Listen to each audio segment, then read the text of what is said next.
Praise the Lord. पुन्हा एकदा आपणा सर्वांचं आम्ही स्वागत करत आहोत. आपण जो एपिसोड सुरू केला आहे किंवा जे आपण मालिका सुरू केली आहे, आपण प्रेषितांचे कृत्य हे पुस्तक शिकत आहोत आणि मागे आपण 2 भाग पाहिलेले आहेत. आपण 5व्या अध्यायापर्यंत आलो आणि 5व्या अध्यायामध्ये आपण पाहिलं होतं की सैतान आणि त्याच्या आध्यात्मिक सैन्याने केलेल्या पलटवारासाठी किंवा आम्हाला तयार कसं राहायचं आहे. 5व्या अध्यायामध्ये आम्ही शिकलो होतो की पाप नेहमीच मंडळीमध्ये किंवा मंडळीमधलं ध्येय नष्ट करतं. त्याविषयी आम्ही पाहिलं होतं आणि नेतृत्वाच्या पदावर लोकांना नियुक्त करताना सावधगिरी बाळगावे हा एक आम्ही त्यामधला धडा आम्ही शिकलो होतो. आणि छळ आम्हाला येशूच्या वधस्तंभावरील बलिदान चांगल्या प्रकारे समजून घेण्यास मदत करते. ज्यावेळेस छळ होतो त्यावेळेस येशूच्या बलिदानाची आम्हाला चांगल्या प्रकारे प्रखरतेने जाणीव होते. आणि म्हणून अशा प्रकारे 5व्या अध्यायाची आम्ही पुनरावृत्ती करतो. यावेळेस आम्ही 6 अध्याय पाहत आहोत आणि 6वा अध्याय त्याची 1 ते 15 वचन आहेत. यामध्ये आम्ही पाहत आहोत की सेवा करण्यासाठी 7 पात्र पुढाऱ्यांची निवड केली गेली आहे. आणि यामध्ये आम्ही पाहत आहोत की 7 जे पात्र आहेत, कारण प्रेषणाच्या काळामध्ये त्या ठिकाणी जो प्रॉब्लेम होता तो प्रॉब्लेम सोडवण्यासाठी या ठिकाणी मंडळीमध्ये वेगळ्या लोकांना कशा प्रकारे जबाबदाऱ्या सोपवल्या. आणि आम्हाला जर आमची मंडळी वाढावी असं वाटतं, आम्हाला जर आमचं चर्च एक्सपॅन्ड व्हावं किंवा वाढावं असं वाटतं, आमचे विश्वासणारे वाढावं असं वाटतं, आमचे शिष्यत्व जे आहे ते वाढावं असं वाटतं, तर आम्हाला आमच्या मंडळीमध्ये एक प्रकारे नियोजन असणं फार महत्त्वाची गोष्ट आहे आणि जबाबदाऱ्या आम्हाला एकमेकावर सोपवायच्या. आणि म्हणून या ठिकाणी आज आम्ही पाहत आहोत 6व्या अध्यायामध्ये 1 ते 15 वचनामध्ये, कारण मंडळीची वेगवान वाढ होत आहे, मंडळीमध्ये झपाट्याने वाढ होत आहे. अनेक लोक प्रभूकडे येत आहे, अनेक लोक प्रभूचा स्वीकार करत आहे आणि त्यामध्ये काही ग्रीक भाषिक आहेत, काही ग्रीक लोक आहेत. आणि आम्हाला पाहिलं होतं की यहुदी शुभवर्तमानामधील जो त्यांनी दिलेला प्रतिसाद तो या ठिकाणी आम्हाला पाहिलं होतं फार आहे. आणि यामुळे एक थोडी समस्या उद्भवली आहे. आणि भाषेच्या अडथळ्यामुळे किंवा भाषेच्या प्रॉब्लेममुळे, भाषेच्या या जरा प्रॉब्लेममुळे काय झालेलं आहे की गरजू ज्या विधवा आहेत किंवा ज्या विधवांकडे दुर्लक्ष झाल्याचं या ठिकाणी पाहायला मिळतं. आणि जी समस्या ती उद्भवली होती ती समस्या आम्हाला पाहायला मिळतं की प्रेषितांनी जे ग्रीक भाषिक लोक आहेत त्या समुदायाला गरज भागवण्यासाठी काही पुढाऱ्यांची निवड करण्याचं आव्हान केलं आहे. प्रेषितांनी सांगितलं काही निवड करा आणि मग त्यामध्ये 7 जे पुढारी आहेत किंवा त्यांची नेमणूक त्या ठिकाणी आम्हाला केलेली पाहायला मिळते. आणि मी पाहतो जरी ह्या सेवकांच्या म्हणजे आम्हाला पाहतो सुरुवातीला विधवांचा जो अन्नाविषयीचा किंवा अन्न देण्यासाठी त्यांना जो म्हणजे मिळत नव्हतं किंवा काही तक्रारी होत्या आणि त्यासाठी त्यांनी त्यांची नेमणूक केली. आणि जे पुढारी आहेत ज्यांची नेमणूक केली त्यांच्याबद्दल बारकाईने एक विचार, त्यांचं चारित्र्य पाहण्यात आलेलं आहे की ते एकदम चारित्र्याचा एक प्रकारे उच्च मापदंड त्या ठिकाणी करण्यात आलेला आहे. त्यांची निष्ठा पाहिलेली आहे, आध्यात्मिक परिपक्वता यावर त्यांच्याकडे लक्ष दिलं आहे.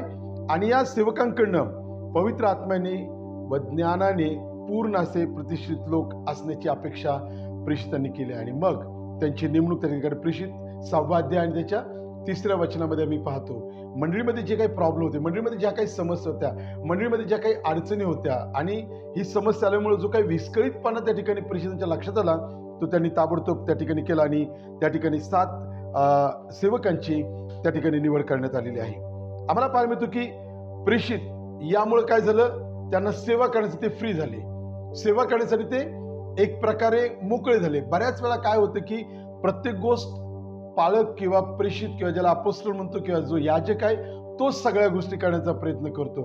म्हणजे चर्चमध्ये असलेलं पाण्याची व्यवस्था, खुर्च्या लावण्याची व्यवस्था, स्वच्छता, परत वचन सांगण्याची व्यवस्था, पुन्हा गाण्याची व्यवस्था, वाजवण्यासाठी असं म्हणजे सगळं काही पालक लोक करण्याचा प्रयत्न करतात. आणि म्हणून मंडळीमध्ये आम्ही एक प्रकारे लीडर तयार करावं, एक प्रकारे आम्ही नियोजन करावं, एक प्रकारे आम्ही पुढाऱ्यांची नेमणूक करावी. तरुण वर्गासाठी काही वेगळं, संडे स्कूलसाठी काही वेगळा स्टाफ, नंतर मी पाहतो की लोकांची व्यवस्था करण्यासाठी काही वेगळा स्टाफ, चर्चची स्वच्छतेसाठी काही वेगळा स्टाफ, वेगळ्या प्रकारे आम्ही ह्या प्रकारे. कारण यामुळं काय झालं असं म्हटलं आहे की जे प्रेषित आहे ते वचन आणि प्रार्थनेच्या सेवेत अधिक समर्पण करू शकले. या अगोदर हे सगळं हेच मिळून करायचे, सगळीकडे लक्ष द्यायचे. जसं आम्हाला जुन्या करारामध्ये देखील पाहायला मिळतं की ज्यावेळेस इस्रायल लोक होते आणि त्यांचा प्रॉब्लेम होता, तेव्हा मोशे त्यांचं सगळे काही न्याय आणि त्यांचे सगळ्या भांडण असू, त्यांचं काही आनंदाची गोष्ट, सगळ्यांचं नियोजन करण्यासाठी लोक त्याच्याकडे यायचे. मग त्याचा सासरा त्याला म्हटलं, असं केलं तर तू मरशील म्हणे. आणि मग त्या ठिकाणी देखील त्यांनी काही लीडर नेमले, काही त्या ठिकाणी देवाच्या सेवकांची नेमणूक केली. त्यामुळं पुढील कार्य त्याला सोपं गेलं. आणि म्हणून आजच्या देखील काळामध्ये प्रेषित काळामधली जी मंडळी आहे त्या मंडळीकडे आम्ही पाहतो की कशा प्रकारे त्यांनी हे नियोजन केलं आणि या नियोजनामध्ये प्रेषित प्रार्थनेसाठी वचन सांगण्यासाठी एकदम फ्री झाले. त्यांचं काम फक्त वचन सांगणं आणि देवाचं कार्य करणं आहे. आणि म्हणून प्रियांनो, आज जर आम्हाला पुढच्या पिढीला घडवायचे, जर आम्हाला पुढची पिढी निर्माण करायची आहे, तर आम्हाला पुढाऱ्यांना तयार करणं आहे. पुढाऱ्यांची एक प्रकारे म्हणजे जो धोका आहे आमच्या चर्चला भविष्यामध्ये, तो धोका आमचा टळू शकतो. कारण लीडर असणं, चर्चमध्ये जबाबदाऱ्या घेणारे लोक असणं ही फार महत्वाची गोष्ट आहे. म्हणून प्रियानो, या ठिकाणी आम्हाला पाहायला मिळतं की अशा प्रकारे तर आम्ही पाहतो दुसऱ्या भागामध्ये 6व्या अध्यायाच्या 6 ते 6वा अध्याय 8 ते 15 वचनामध्ये स्तेफनाला अटक करण्यात आली आहे. आणि स्तेफन हा एक प्रभूचा शिष्य आहे आणि त्याच्याबद्दल आम्ही पाहतो की साक्षीदार हा जो ग्रीक शब्दाचा अर्थ आहे तो आहे हुतात्मा. ग्रीकमध्ये जो साक्षीदाराला जो शब्द वापरलाय तो आहे हुतात्मा. आणि मी पाहतो की आरंभीच्या मंडळीमधील पहिला रक्तसाक्षी म्हणजे पहिला हुतात्मा जो आहे तो स्तेफन हा झालेला आहे. आणि त्याला अंतिम साक्षीदार देखील असं झालेला आहे तो. आणि स्तेफनाचं वर्णन आम्ही पाहतो, तो विश्वासू आणि सामर्थ्यपूर्ण असा तो व्यक्ती होता. लोकांमध्ये अद्भुत व चिन्ह करणारा. असं केल्याने त्याला आम्हाला पाहायला मिळतं की जर पहिले प्रेषित कृत्य 6वा अध्याय आणि 8व्या वचनामध्ये तर आम्हाला पाहायला मिळतं की स्तेफनाशी अनेक लोक वाद घालणारे त्या ठिकाणी आम्हाला पाहायला मिळतं. अनेक लोक त्याच्याशी बोलत आहे आणि स्तेफनाचं जे टीचिंग आहे, स्तेफन जे मिराकल्स त्या ठिकाणी घडते, जे चमत्कार घडते, त्याला विरोध करणारी एक टोळी आहे. आजही आम्ही पाहतो सेवा करत असताना आज सेवा तितकी सोपी राहिलेली नाहीये. आज आम्ही पाहतो की हालेलुया या शब्दाबद्दल काहीतरी खिल्ली उडवली जाते, किंवा आज आम्ही पाहतो की अनेक लोक याला विरोध करते. अनेक ख्रिस्ती विरोधी लोक आम्हाला पाहायला मिळते की त्यांना भीती वाटत आहे की बाबा हे एक प्रकारे धर्मप्रसार करते, एक प्रकारे काहीतरी धर्मांतर करत आहे. परंतु हा त्याचा अर्थ नाही. या देवाचं वचन आहे की संपूर्ण सृष्टीला आम्हाला सुवार्तेची घोषणा करायची आहे. आणि म्हणून या ठिकाणी स्तेफनाला पुष्कळ प्रॉब्लेम झाले. स्तेफनाला आम्हाला पाहायला मिळतं की त्याला कशा प्रकारे त्याच्याशी अनेक लोक वाद घालत होते, पण तो ज्या ज्ञानाने व ज्या आत्म्याने बोलला त्यामुळं विरोधकांचं तोंड देवाने काय केलं, बंद केलं आहे. ख्रिस्ताप्रमाणे स्तेफनाला खोट्या आरोपाखालीच अटक करण्यात आली. आज कुठलाही सेवक जो जेलमध्ये आहे तो कधीच चुकीच्या पद्धतीने किंवा चूक त्यांनी केली आणि म्हणून तो जेलमध्ये असं नाही. त्याच्यावर खोटे आरोप, खोटे ॲलिगेशन्स, खोट्या त्याच्याबद्दल तक्रारी केल्या जातात. आणि प्रियांनो, जास्तीत जास्त भीतीचं वातावरण निर्माण करण्याचा प्रयत्न लोक करतात. या ठिकाणी स्तेफना बरोबर ह्याच गोष्टी घडलेल्या आहेत, परंतु स्तेफन त्याला घाबरला नाही, तर तो त्याला एक प्रकारे सक्षम राहिला. आणि आम्हाला पाहायला मिळतं की त्याला विरोध करण्याचे तोंड त्याने बंद केले. आणि अशा प्रकारे 6व्या अध्यायामध्ये आम्हाला पाहायला मिळतं की पुढाऱ्यांची नेमणूक आणि स्तेफनाचं एक प्रकारे रक्तसाक्षी होणं, या दोन गोष्टी आम्ही शिकतो. आणि म्हणून या 6व्या अध्यायापासून अनेक काही गोष्टी शिकण्यासारख्या आहेत. त्या म्हणजे काय की मंडळीतील पुढाऱ्यांनी मंडळीमधील इतरांना जबाबदाऱ्या सोपवणं गरजेचं आहे. मंडळीतील पुढाऱ्यांनी मंडळीमधील इतरांना जबाबदाऱ्या सोपवणं फार गरजेचं आहे. जेव्हा कोणी रोपण केलेलं नवीन मंडळीचं नेतृत्व करत आहे किंवा नेतृत्व करत असतो, तेव्हा नियंत्रण राखण्यासाठी आपणच सर्व काही करण्याचा मोह होतो आणि इतरांना जबाबदाऱ्या सोपवल्याने मंडळीचे पुढारी पुढच्या पिढीला एक प्रकारे वाढण्यासाठी संधी देत नाहीत. आणि म्हणून प्रियांनो, आज मंडळीमध्ये आम्हाला पुढाऱ्यांची नियुक्ती करायची आहे, जेणेकरून आमची मंडळी येणाऱ्या 100 वर्ष 1000 वर्ष प्रभू येईपर्यंत टिकून राहील. यासाठी आम्हाला लिडरशिप तयार करणं फार महत्वाची गोष्ट आहे.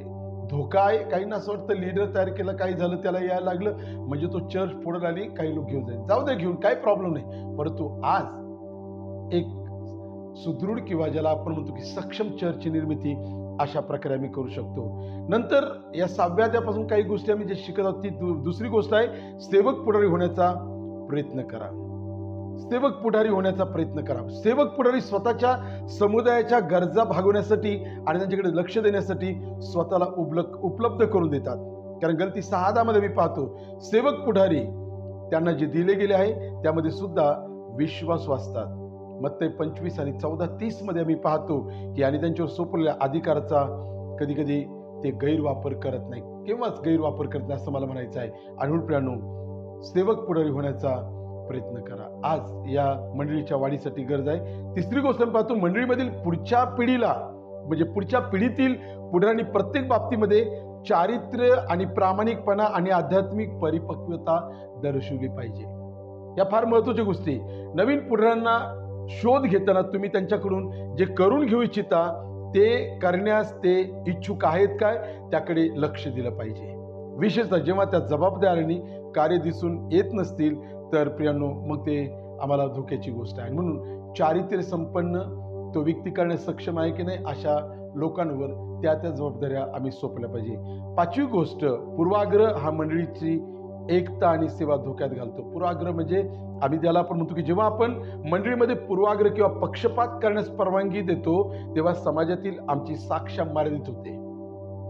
हा माझ्या जातीचा, तो माझ्या जातीचा नाही, किंवा वेगळ्या प्रकारची, किंवा हा श्रीमंत, हा गरीब, किंवा हा चांगला, हा वाईट, हे जेव्हा आम्ही आमच्या सेवेमध्ये करतो त्यावेळेस एक प्रकारे आमची जी साक्ष आहे ती मर्यादित होते.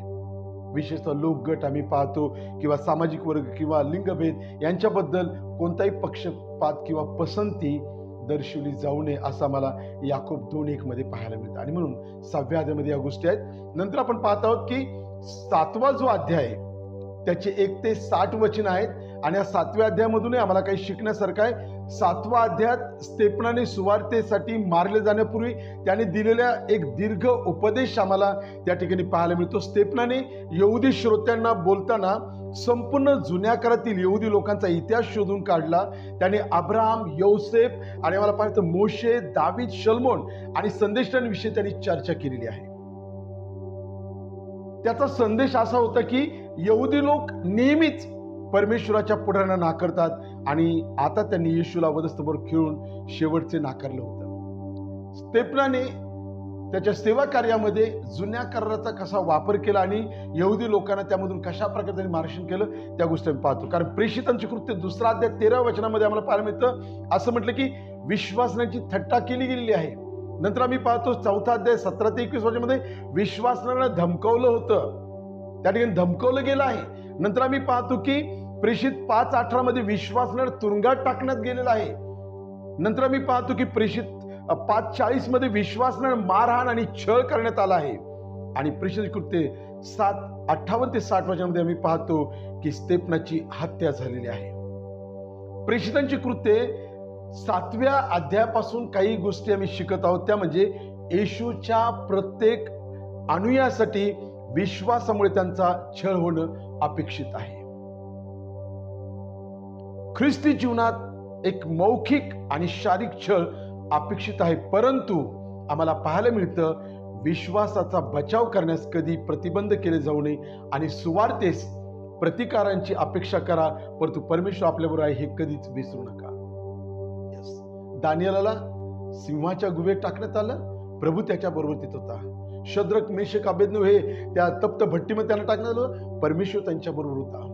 इस्रायल लोकांसमोर तांबडा समुद्र होता आणि त्या तांबड्या समुद्रातून ते पार गेले, परमेश्वर त्यांच्या बरोबर होता. या साक्ष आहेत. छळ होणार, या सगळ्या गोष्टी होणार, सुवार्तेचा म्हणजे अनेक प्रकारे विरोध होणार, हे सगळ्या गोष्टी होणार, परंतु आम्ही कधीच विसरता कामा नये की परमेश्वर आमच्या बरोबर आहे. कारण त्यावेळेस आम्ही विसरतो, त्यावेळेस आम्हाला वाटतं मी एकटाच आहे. नंतर आम्ही पाहतो की 7व्या अध्यायामधून शिकण्यासारखं छळ कधीही निरर्थक नसतो. यस, खूप चांगला पॉइंट हा. छळ कधीच निरर्थक नसतो. आपण जो छळ सहन करतो त्याचा एक उद्देश असतो आणि या जीवनातील आपण जो छळ सहन करतो त्यामध्ये अंत करणे आणि जीवन बदलण्याची क्षमता आहे. कारण आपले दुःख सुवार्तेच्या सत्याबद्दल साक्ष देते. प्रियांनो, छळ आपण एक म्हण ऐकतो, जो होता आजचे केले होता, जे काय होतं ते चांगल्यासाठी होतं.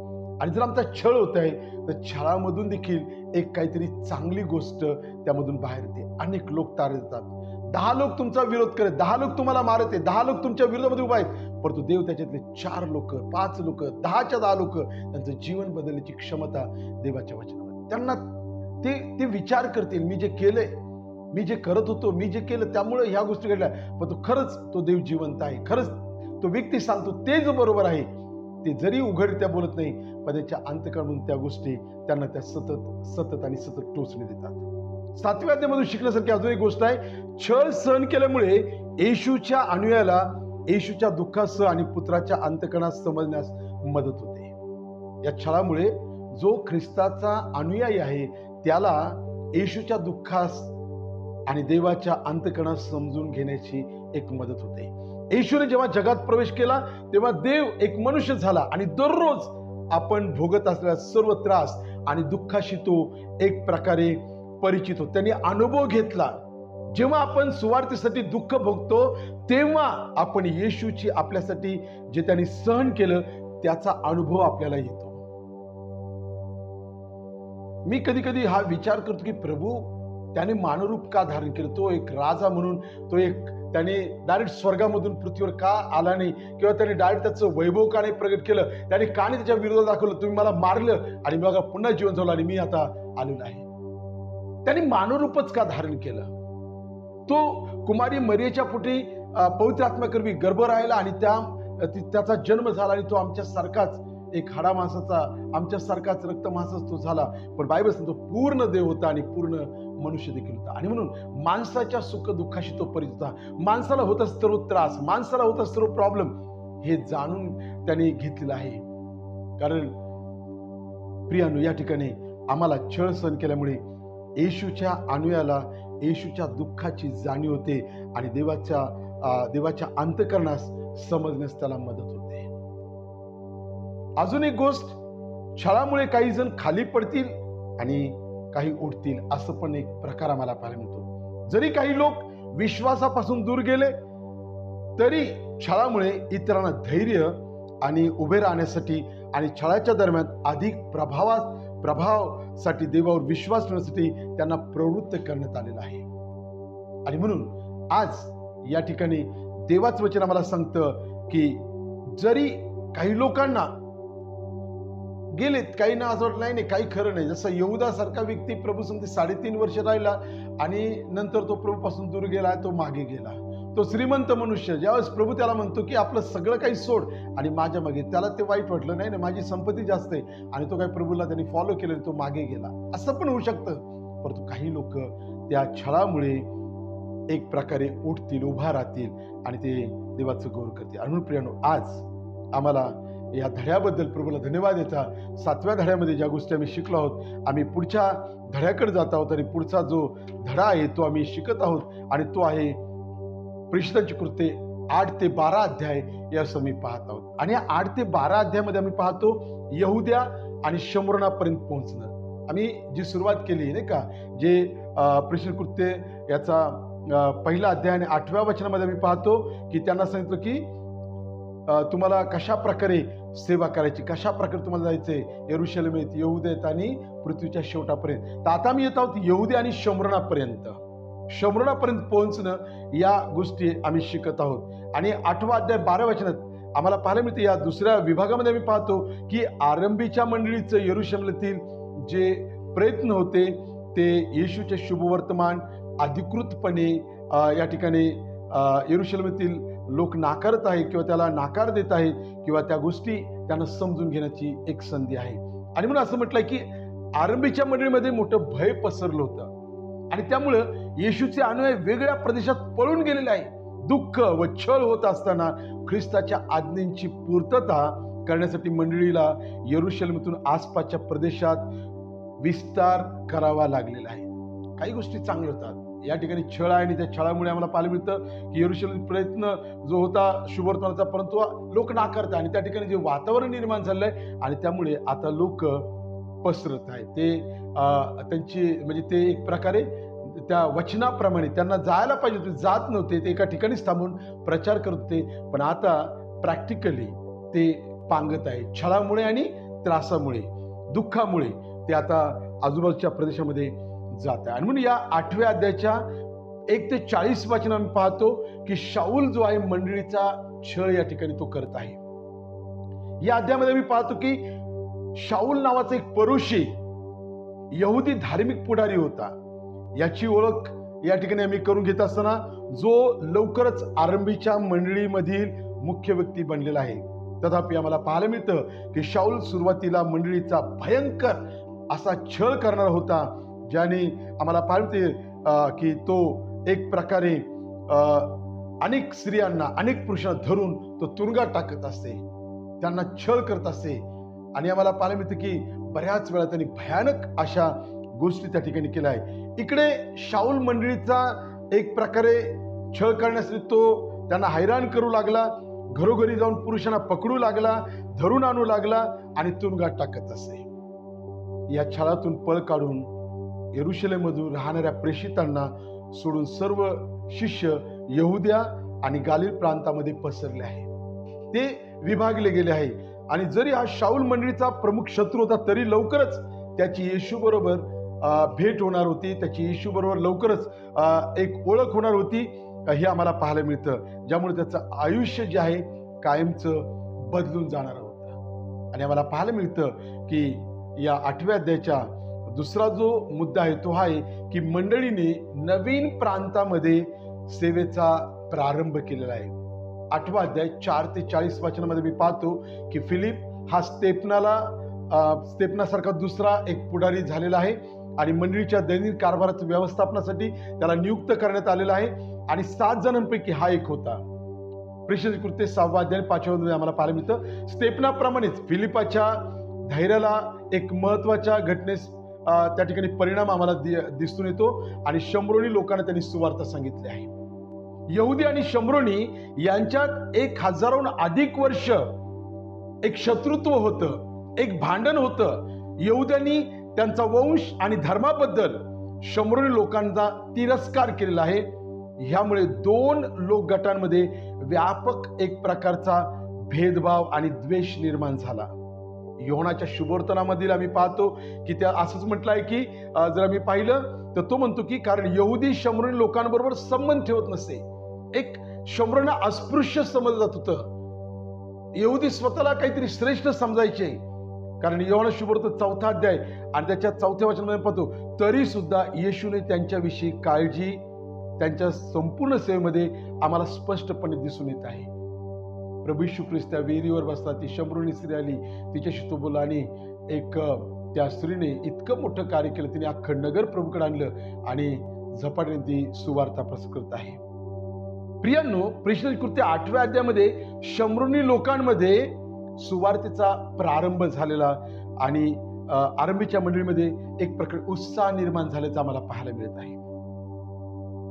परमेश्वरच्या कुटुंबातील शंभरोनी लोकांचा समावेश झाल्यामुळे आम्ही पाहतो की त्या ठिकाणी त्यांच्या राज्याचा विस्तार झालेला आहे आणि बऱ्याच लोकांचं तारण देखील झालेलं आहे. आम्ही पाहतो की फिलिप शंभरोनामध्ये सुवार्ता सांगत व अद्भुत कृत्य करीत असताना शिमोन नावाच्या जादूगाराबरोबर त्या जादूगारावर या फिलिपाचा एक प्रभाव पडलेला आहे व त्याने विश्वास ठेवला आणि त्याचा बाप्तिस्मा करण्यात आलेला आहे. जरी शिमोनाने विश्वास म्हणजे प्रगट केला आणि बाप्तिस्मा घेतला, तरी पेत्राचा शिमोनाचे परिवर्तन झाल्यावर लगेचच जोरदार फटकारणे शिमोनाचा योग हेतू व खरा नव्हता हे त्यांनी सुचवलं आहे. प्रेषित कृत्यामध्ये मी पाहतो 8वा अध्याय 20 ते 21 वचनामध्ये की या ठिकाणी जरी या शिमोन जादूगारावर फिलिपाचा प्रभाव पडलेला आहे आणि तो प्रभाव पडल्यामुळे आम्ही पाहतो त्याचा बाप्तिस्मा पण त्याचं परिवर्तन झाल्यावर लगेच त्याला जोरदार फटकारणं देखील आम्हाला पाहायला मिळतं. शिमोनाचा योग हेतू व खरा विश्वास त्या ठिकाणी नव्हता, कारण त्याला वाटलं की हा एक चांगला उद्योग आहे किंवा चांगला बिझनेस आहे, असं करून त्याने त्या ठिकाणी एक प्रकारे तो वागत आहे. परंतु फिलिपाने त्याला लगेचच ताबडतोब त्याला जागेवर आणलेला आहे. एका देवदूताने फिलिपाला ज्याचं हृदय म्हणजे पवित्र आत्म्याने सुवार्ता प्राप्त करण्यासाठी तयार केलं होतं, अशा अधिकाऱ्याला भेटायला त्याने त्या ठिकाणी नेलेलं आहे.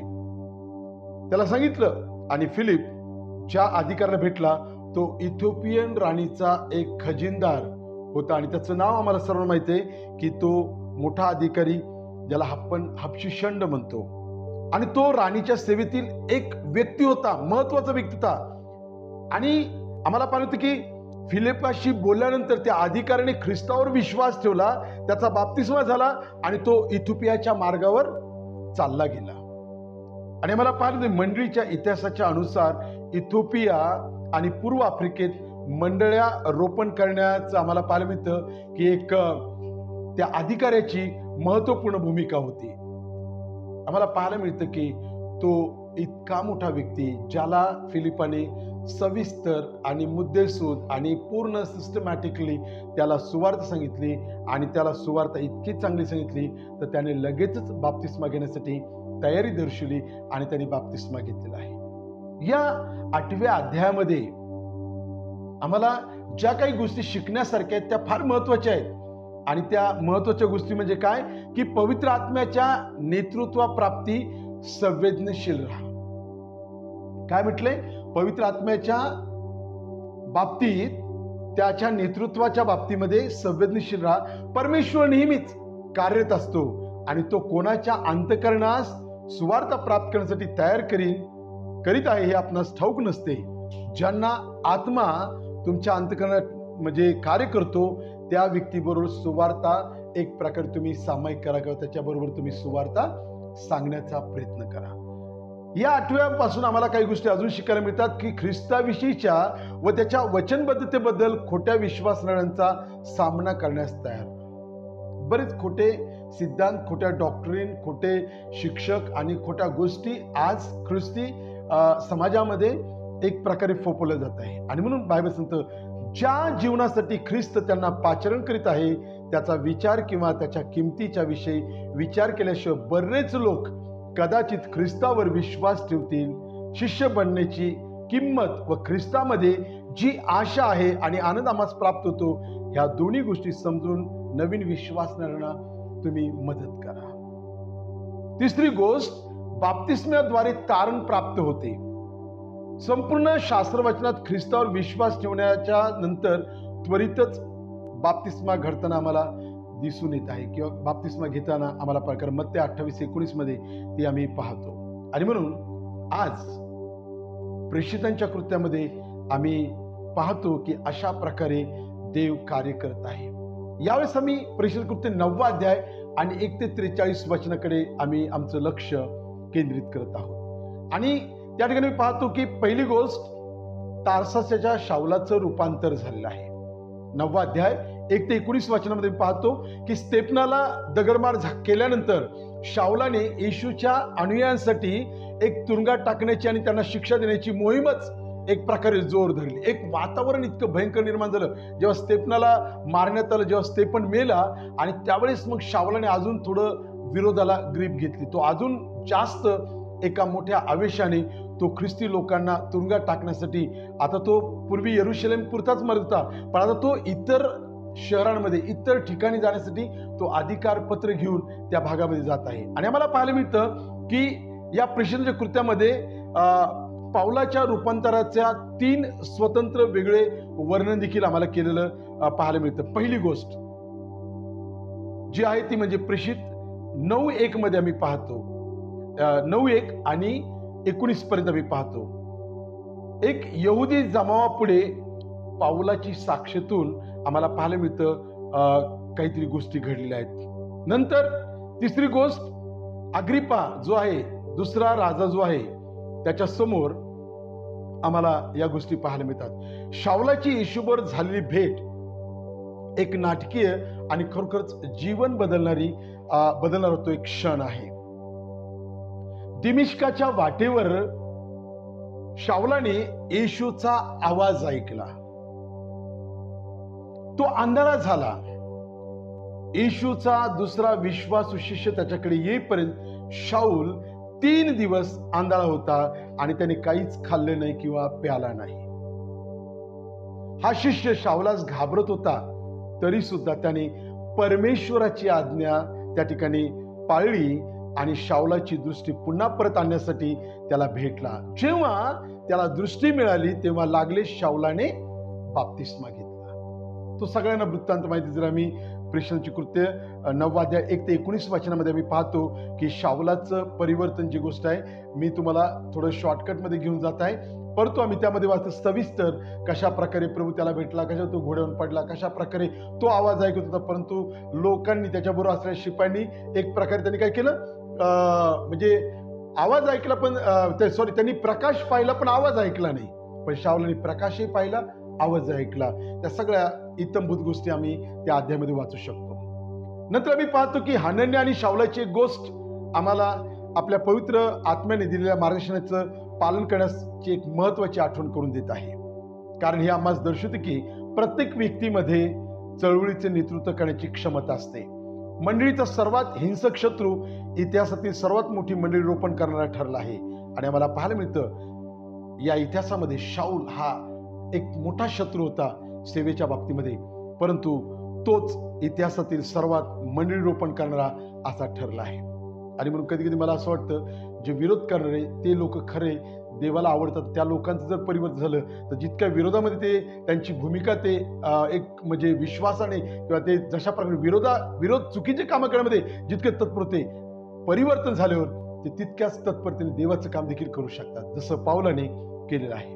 मग या ठिकाणी पाहतो की पवित्र आत्म्याचं मार्गदर्शन अनुसरण करण्यासाठी तुमचं आज्ञापालन इतरांच्या जीवनावर आणि त्याच्या सार्वकालिक भविष्यावर नाट्यमयरित्या प्रभाव पाडू शकतं.